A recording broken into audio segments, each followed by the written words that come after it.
to the Unleashed podcast, where we believe that life is better when it is lived on purpose. We are in the middle of our conflict management series called Coming in Hot, and HOT stands for honest, open, and transparent.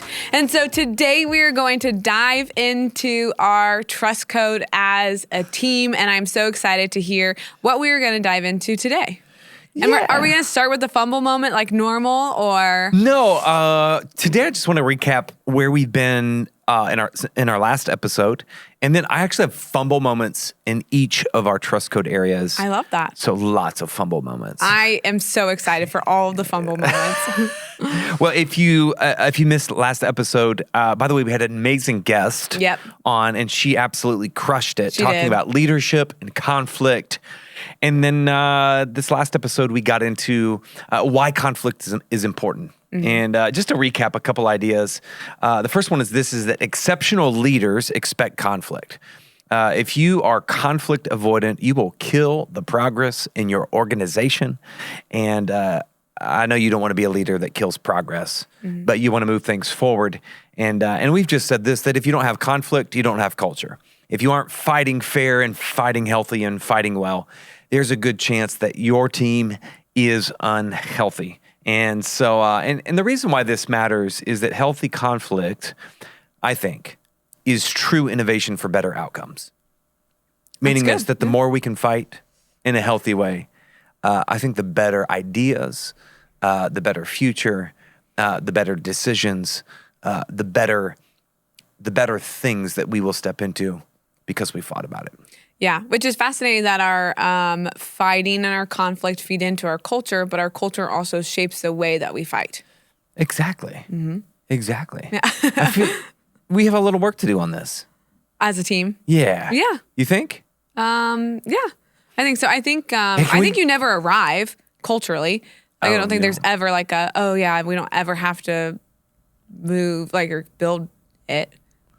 If you had to rate our team, sorry, this is fun. This is not part of the podcast or in our notes, but if you had to rate our team on conflict, in healthy fighting, fighting fair, and fighting for the future, 0, we have absolutely no conflict and our culture sucks.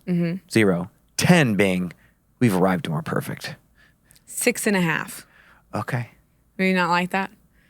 Well, I think it's true, but I don't like it. Fair.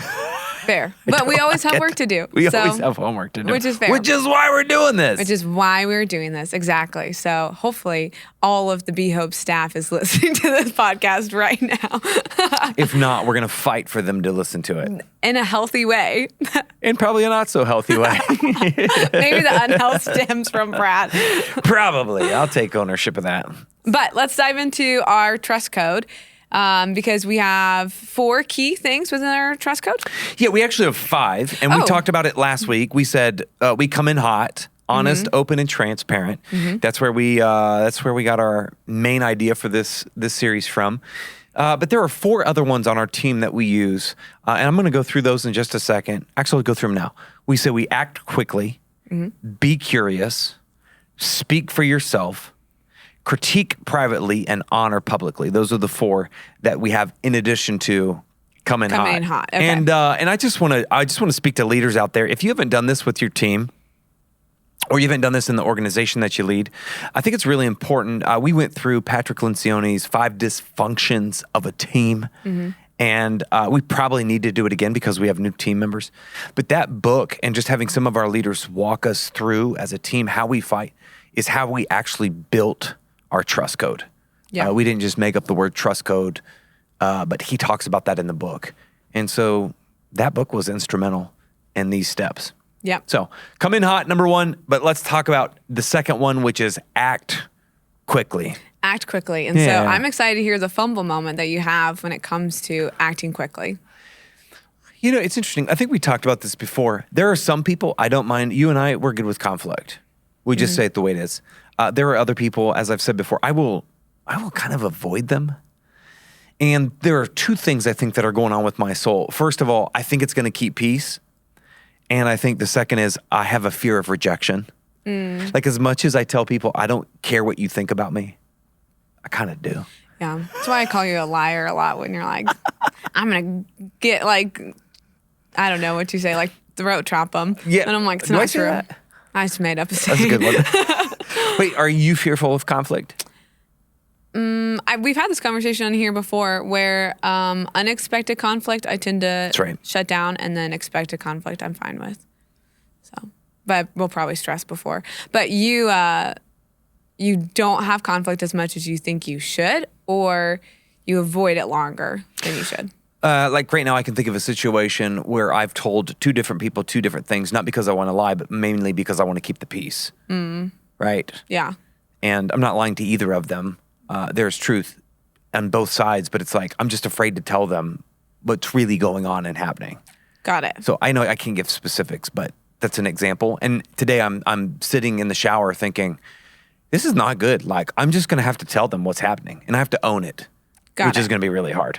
But here's what I'm learning, right? If I don't act quickly, here's what I wrote in my notes. Unresolved conflict leads to internal resentment. Mm-hmm. Is there some truth behind that or what? There's a lot of truth behind that. Unresolved conflict leads to internal resentment. And one of the keys in acting quickly is our goal is to close the gap on resentment. So let me give you this example. When I wait to have conflict with people, I bet you do this too. Do you ever find yourself having the conversation that you need to have in the mirror? In the mirror, yeah. Sometimes. It's like you're at home. Sometimes. And you're talking to yourself. Yeah. And you're like, this is what I'm going to say to them. And you're like fleshing it out. And you're saying all the things in your brain that you would never say to their face. Kind of like social media. Or you just say it perfectly. And then you get up in front of them and you're like, blah, blah, blah, like nothing comes out the way that you want it to come out. Right. And you're like, man, I had this really good argument about an hour ago. So. Yeah. You have all the questions you want to ask. And then you ask none of them. You just fumble over yourself. Yeah. And I think what's happening in that moment is like, I find that as I'm having the conversation, not with them, but with myself and in my brain, I become resentful because they're not meeting my expectations. Yeah. Yeah. I think it's interesting because for me, I feel like I'm very action oriented. Yep. And so I am very much like, just face it, get it over with, and things will get better. And so where I need to lean into this is trusting when there is conflict to be had outside of my authority, that will be addressed eventually. Or that will eventually, there will be a solution. Because I think there's a lot of times where it's like, there are problems, it's not my domain to fix it, but I have to trust that it will be fixed, or it's in, like, I have to trust our leaders. Are we having passive aggressive conflict right now? Me and you. No, I'm having I'm literally telling you what I need to work on. I love it. It's like trusting Yeah, but I feel like some of that is because maybe areas where I'm fearful to have conflict, you're feeling the frustration. That's why I say we're having passive aggressive conflict right now. It's because it's like your frustrations with me. It's not, maybe, but no, it's not that I'm frustrated with you. I think I'm trusting you. I think that's where we're still growing in our relationship is that I have to trust that you've got it handled, you've got it and stuff. And so I think that where I would be like a bulldozer of here are all the things, I think I have to trust the way that you're going to do it because you want it to be done in a sustainable and healthy and long-term effect. And that's why you're in the role that you are and I'm not. And so. Yeah, there's this, I think when I was a younger leader, I was like you. I bulldozed through everything. It was bad. Mm-hmm. There's times where we have to have discretion where you can act quickly, but acting quickly means you act at the right time. Mm-hmm. There is a right time and a right place to go to people. And we'll talk about that later. But just confronting them because you need to get it off your chest is probably not always the wise thing to do. Mm-hmm. But I think that's why I trust you. Yep. Yeah. And I think for this point, acting quickly is important, mostly because we don't want resentment to build in, right? Mm-hmm. You'll find yourself more frustrated. You'll find yourself angry with them. And I think at the end, if I'm just honest, you will like the person less. You will like them less because you keep fighting with them in your brain. Mm-hmm. And we really just want to get that out. Because who they are in your brain is not who they are in person. So act quickly, go to them right away. Second one is this. It's be curious. Be curious. What's the fumble moment around being curious? The other day, I had to have a hard conversation.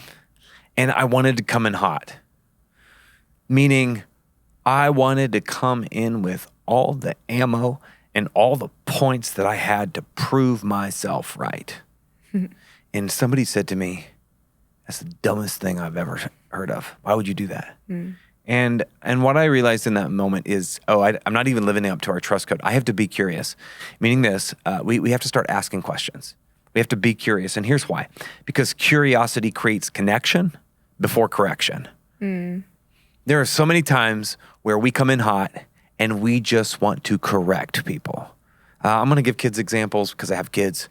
When kids are doing stupid things, when my boys are beating each other up, one of them's got a concussion now because I want to correct in the moment. I'm not asking what happened or why it happened. There's no understanding. I'm just correcting them because I'm angry. And a lot of times we come in hot because we're angry. And immediately we go to the correction mode instead of the connection mode. And the reason why we say, no, you need to be curious and you need to ask questions is because you're trying to create connection. And you're also trying to understand where they're coming from. Yeah. So totally flipped the meeting around. And the advice that was given to me was extremely helpful. Because as we open the meeting and I'm asking questions, I'm realizing that there's a side to the story that I haven't heard yet. And it actually gave me the opportunity to understand and empathize, there's that word, empathize just a little bit more with them than if I would have just come in hot. Yeah. With all of my points. Yeah. Noah and I actually had a moment like this. Noah is he's our sound producer on here. And we had a moment like this where I came in and I was like, this was not okay, all these things. And then he told me the story leading up to it. And I'm like, oh, that makes more sense. Yep, that's my bad. And so, but yeah, I didn't go in. I didn't ask questions first. I just jumped to solving the problem at hand. Yeah. So yeah, it's always learning. So act quickly, be curious. Can you tell us number 3? Speak for yourself, which is funny that you had me say that one. That was not planned, by the way. Yeah, speak for yourself. My biggest pet peeve, I think I've shared this before, I'll share it again just so you get the point, is if you come to me and say, they said, I'm going to say, who's they? Yep. And they say, well, they don't want me to tell you. And you say, well, there's no solution to this problem then. And as I always say, if there's no they, then it's probably just you. This is just your opinion that's coming out right now. And so my point is this, man, if you've got a whole bunches of they, then bring everybody la-di-da-di with you to the party, right? I would rather have more people show up to my office talking about what's wrong than one person showing up telling me everybody's saying this. Yeah. Yeah. No, I think that makes sense. And we think that it's being helpful because we think that we're being kind to the people who may be having complaints or things that they're struggling with by not outing them. But you're just creating a lot of loops in this that don't need to exist. Exactly. Well, and I think to some of that too is when we talk about speak for yourself is sometimes we go to other people and we're giving input and advice that we've heard from others, but it's not coming from them, it's coming from you. Right? This kind of goes back to act quickly. Like we go directly to the source. Like if you don't belong in the conversation, you probably shouldn't be having it. And so there's this part where it's like, you can only speak for what you're seeing and what you're experiencing, but don't put somebody else's words into the conversation without them being there. Yeah. And I think we do that so often. I'm guilty of that. Hey, they said this about you. He said, here's the tea. I think the Bible defines that as gossip. I think the Bible does define that as gossip. Yep. But that's a good one. Yep. Speak for yourself. Yep. And number 4, you ready for number 4 or not yet? I am ready for number 4. This is one that I gave the team. Yeah. Out of personal experience that I have. And we say this, critique privately and honor publicly. Yeah. I always say this to my kids, you can say what you want to say, but you can't say it the way you want to say it. I wrote this here. You can say what you need to say, but you will not say it when, where, or with whom you'd like to say it. Meaning this, there is a proper time to give constructive feedback or a critique in somebody's life, and it's never in front of people. Yeah. And so there's this reality for us that if we're going to have hard conversations with people, if we're going to critique performance or the way somebody handled a situation, it has to happen behind closed doors. Like on our staff, we talk about, we don't have closed-door meetings. Like, we want our doors open. But there are moments they need to be closed. And typically it's because there's a critique happening. When we have one-on-ones with our leads or our direct reports, those doors are closed because we're critiquing each other's performance and how things are going. Yeah. Yeah. I think I always initially struggle with this one because the honor publicly one, I never want to lie. Like, I never want to lie out of a place of like, if I'm really frustrated over something that happened, I never want to say, it was amazing. Like, what are you talking about? But I think when you say honor, like, there are characteristics of that person that you can always honor, whether or not the performance of a specific thing was executed to the level of expectation. And that's where you can have those behind the door conversations and stuff. But I think when I initially hear that, I'm not going to be like, this is so wonderful and everything is amazing and stuff. But it's like, no one's really ever asking that in those moments where you're in public. Yeah, and I think the distinction is you're talking about like an overall performance, or like if we have a service here, a big weekend here, you're talking about, I don't want to, if it wasn't great, it wasn't great. I think where I'm speaking critique privately, honor publicly, is when it comes to the individual person. So like when we're critiquing people, I wrote in my notes that we do it for the sole purpose of growing their character and their capacity. We don't critique people to tear them down. We don't critique people to hurt them. We do it to grow them. Yeah. I think the same is also true when it comes to honoring people publicly. Yeah, there are frustrating things about people, right? Not everybody on our team is la-di-da and loves each other all the time. Like, we have conflict, and there are things that you don't like about me. There are things that I don't like about other people. I thought I was going to say me. I was like, no, Molly, I was like, all right, I guess we're just going there.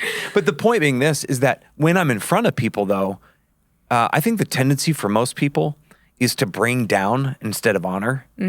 Like, I want to tear them down because it makes me look better. And I just want to be around people who, in the moment, the way you honor them is you are being authentic because you're speaking specifically about what you appreciate about them. Yeah. You can critique them behind closed doors, but when you leave those doors and you're out in front of people and they're coming to you and they're like, hey, what do you think about this person? It's your responsibility to say, here's what I really love about this person. Yeah. Here's what you don't know. This is what you see, but here's what you don't know. Yeah. Which I feel like you've taught our staff to do really well. I think that's one thing that you said you added it to this, and I think that you demonstrate it to us really, really well. And so, yeah, which I appreciate. Anything else that you want to add on to? Well, I just think honor is a lost art today. Yeah. And I don't know, I can't figure it out. I don't know if it's because we're trying to outdo, or we're competing, or we need to be on top, or we need to have the best platform. Like, I don't know what it is with honor. I can't put my finger on it. But there's a lost art of honoring people. Yeah. And I think the one thing that we can do well is we can love them by pointing out what needs to be fixed and where they can grow. But honoring people in public in a way that lifts them up and elevates them and takes them where we want them to be. Yep. Yep. And I wonder how much social media has to play into that, because we know what we feel like we know everything about everyone, where we can give an opinion about everything and everyone, and our opinion has a platform constantly. Yeah. Where that used to not always be a thing. And so there's this piece where we talk about people so flippantly because we have so many people that we're interacting with that I think the individual's value gets lost when there's such a mass influx of who you're interacting with on a daily basis. That's a good distinction. I love. Can we have a minute? 1 minute to talk about social media? Yeah. Because I'm not against social media. I know I don't have social media. I am playing with the idea of getting an Instagram account. What are they called? Yeah, you got it. You nailed it. But there is part of me, it's like my hesitation always is exactly what you just said. Like, I deal with enough criticism already and problems just in the work environment. Like, I don't know if I can handle people tearing each other down. Like, I know there's good stuff out there too. Yeah. Like, I follow our feed all the time at Be Hope. That's good. It's uplifting. We have some funny stuff on there. Yeah. We got a good Super Bowl one coming out. Yeah. By the way, we're filming this for the weekend of Super Bowl, so got a good Super Bowl one coming out. When you listen to this in March. but we have built a culture on social media of knowing everybody's dirt, pointing it out, criticizing them, but there's absolutely no honor. Yeah. There's no honor in elevating others. Yeah. You're going to get Instagram right when everyone wants to delete it. I'm like, I feel like everyone's tired of like social media. Yeah. Threads. Everyone's on Threads now. But all right. But before we wrap up, we have to finish off with our hope or nope moments. And so we are in award show season, Brad. Are you hope or nopes for all of these award shows that we're in? A hope. Hope. Okay. Do you watch any of them? Sometimes. Do you? Okay. I usually watch the replay, like when somebody beats, like remember when Will Smith? Yeah, slapped Chris Rock. Can I say that? Yeah, you just can't say what he said. No, I can't say what he said, but I watched that over and over and over again. That was amazing. Yeah, I'm like, it always, never mind. But the next one is the Apple VR headset. Have you seen that? Where it's like they put the headset on and like their computer's in front of them? I've heard about it, not seen it. It looks whack. Like people are like literally in the park and they got these things on and they're like typing along and they look crazy. Wait, so they're typing while they're walking? Well, they're sitting down. But yeah, I guess you could walk with it on too. I don't know. Hope or nope for that? Hope if it's at home. Out in public? Not so hope if it's in public. That's fair. All right, last one It's is like Star Wars walking around. the D-class airlines. So all of these airlines, we heard Alaska Airlines just lost a door. We have Spirit, but we've given Spirit and Frontier so much crap. Can I say? I don't know. You did. You just did. But Alaska Airlines literally lost a door mid-flight. So which I heard last night went through 150 flights before it finally fell off. That is insane and terrifying. Only one bolt, 150 flights. That is terrifying. So what's the question? Are you hope or nope for these airlines that you do not let me book for you when I do have to book? I am a nope. Big old nope for those ones. No, Alaska Airlines, I feel so bad for them. Yeah. They've had a lot of tragedy over the last few months between pilots trying to pull the airplane down and... That's fair. Fly Delta, everyone. That's the way to go. Is it? Sure. I mean, I like Delta. They have TVs on their planes. I like Southwest. They do have some TVs. Mm-hmm. It's a nope for me on the Ds. On the Ds. Fair enough. But hey, we were so glad that you took time to listen or watch today. Make sure that you share this with anyone in your sphere of influence and subscribe so that every couple of weeks when we drop a new episode that you are notified. Thank you so much again, and we'll see you back here for the next episode.